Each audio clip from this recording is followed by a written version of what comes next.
The propagandist's purpose is to make one set of people forget that certain other sets of people are human. Its aim is to put something over on people, with or without their knowledge or consent. Neither truth nor the basic values of civilization get a fair hearing. It must be borne in mind that everything the propagandist does or says is for effect, most commonly the effect on fools. The public wants not truth, but a show. So long as the public may be manipulated by misrepresentation and by appeal to ignorance and prejudice, it is the public's own fault if the knowing ones make use of questionable methods. Practical men who believe themselves to be quite exempt from any intellectual influences are usually the slaves of some defunct economist. Madmen in authority who hear voices in the air are distilling their frenzy from some academic scribbler of a few years back. For those who stubbornly seek freedom around the world, there can be no more urgent task than to come to understand the mechanisms and practices of indoctrination. These are easy to perceive in the totalitarian societies, much less so in the propaganda system to which we are subjected, and in which, all too often, we serve as unwilling or unwitting instruments.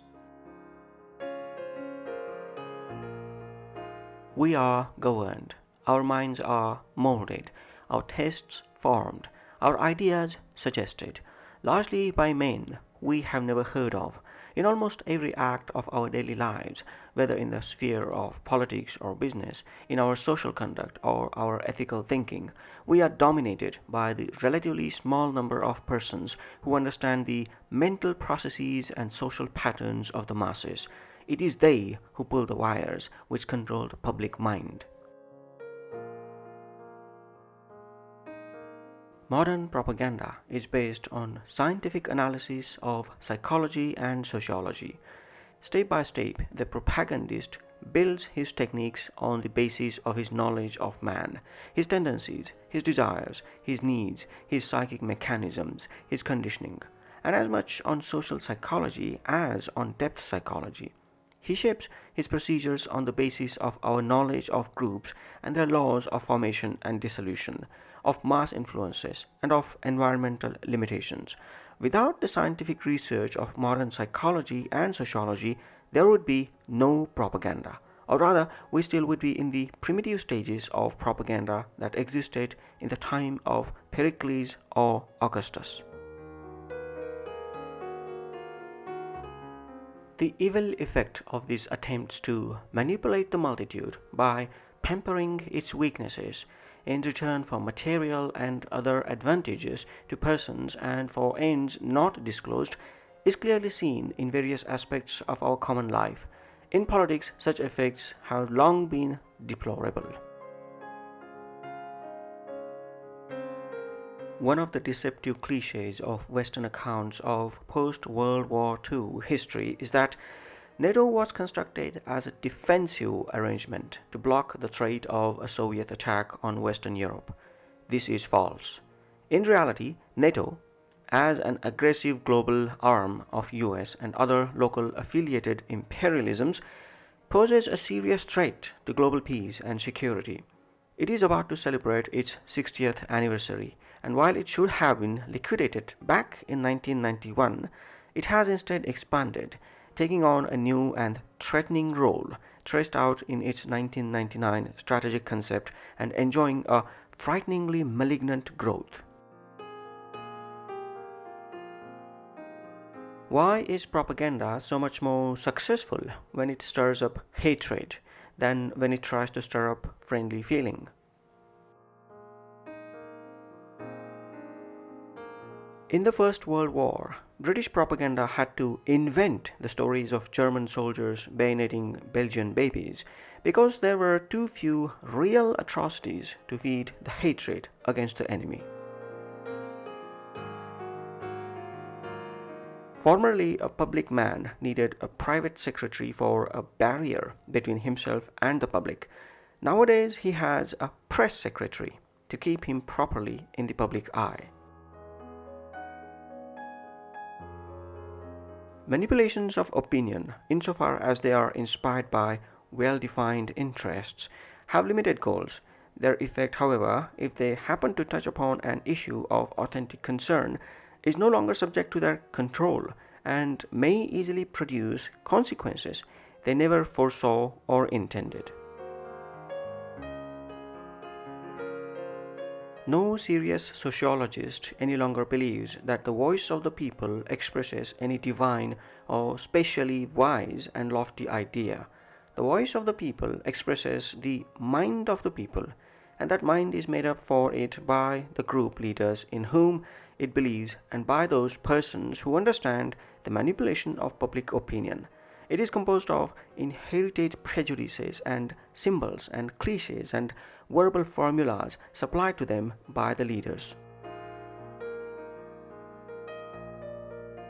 The media want to maintain their intimate relation to state power. They want to get leaks. They want to get invited to the press conferences. They want to rub shoulders with the Secretary of State. All that kind of business. To do that, you've got to play the game. And playing the game means telling their lies, serving as their disinformation apparatus. The US media, by design, does not permit dissent on US foreign policy, particularly when it comes to false claims about US adversaries. That's why skeptics of US regime change in Venezuela or dissenters on the prevailing orthodoxies about Russia have largely been disappeared from mainstream media outlets, just as they were in 2002 and 2003. That's not because US media stars are ordered to do this. They don't need to be ordered. They know propaganda is their job. Propaganda is most effective when our consent is engineered by those with a fine education, Oxford, Cambridge, Harvard, Columbia, and with careers on the BBC, The Guardian, The New York Times, The Washington Post. These organizations are known as the liberal media. They present themselves as enlightened, progressive tribunes of the moral zeitgeist. They are anti-racist, pro-feminist, and pro-LGBT. And they love war. While they speak up for feminism, they support rapacious wars that deny the rights of countless women, including the right to life. In 2011, Libya, then a modern state, was destroyed on the pretext that Muammar Gaddafi was about to commit genocide on his own people. That was the incessant news, and there was no evidence. It was a lie. Ukraine is another media triumph. Respectable liberal newspapers such as the New York Times, the Washington Post, and the Guardian, and mainstream broadcasters such as the BBC, NBC, CBC, CNN, have played a critical role in conditioning their viewers to accept a new and dangerous Cold War. All have misrepresented events in Ukraine as a malign act by Russia, when, in fact, the coup in Ukraine in 2014 was the work of the United States, aided by Germany and NATO. When terrorists attack, they are terrorizing. When we attack, we are retaliating. When they respond to our retaliation with further attacks, they are terrorizing again. When we respond with further attacks, we are retaliating again. When people decry civilian deaths caused by the US government, they are aiding propaganda efforts. In sharp contrast, when civilian deaths are caused by bombers who hate America, the perpetrators are evil, and those deaths are tragedies. When they put bombs in cars and kill people, they are uncivilized killers. When we put bombs on missiles and kill people, we are upholding civilized values. When they kill, they are terrorists. When we kill, we are striking against terror.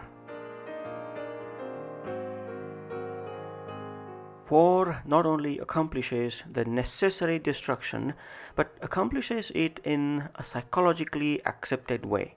In principle, it would be quite simple to waste the surplus labor of the world by digging holes and filling them up again, or even by producing vast quantities of goods and then setting fire to them. But this would provide only the economic and not the emotional basis for a hierarchical society. In the long run, a hierarchical society was only possible on a basis of poverty and ignorance. By comparison with that existing today, all the tyrannies of the past were half-hearted and inefficient. In the past, no government had the power to keep its citizens under constant surveillance. The invention of print, however, made it easier to manipulate public opinion, and the film and the radio carried the process further. With the development of television, every citizen, or at least every citizen important enough to be worth watching, could be kept for 24 hours a day under the eyes of the police and in the sound of political propaganda, with all other channels of communication closed. The possibility of enforcing not only complete obedience to the will of the state but complete uniformity of opinion on all subjects now existed for the first time. The American journalist Edward Bernays is often described as the man who invented modern propaganda. The nephew of Sigmund Freud, the pioneer of psychoanalysis, it was Bernays who coined the term public relations as a euphemism for spin and its deceptions. In 1929, he persuaded feminists to promote cigarettes for women by smoking in the New York Easter Parade, behavior then considered outlandish. One feminist, Ruth Booth, declared, "Women, light another torch of freedom, fight another sex taboo." Bernays' influence extended far beyond advertising. His greatest success was his role in convincing the American public to join the slaughter of the First World War.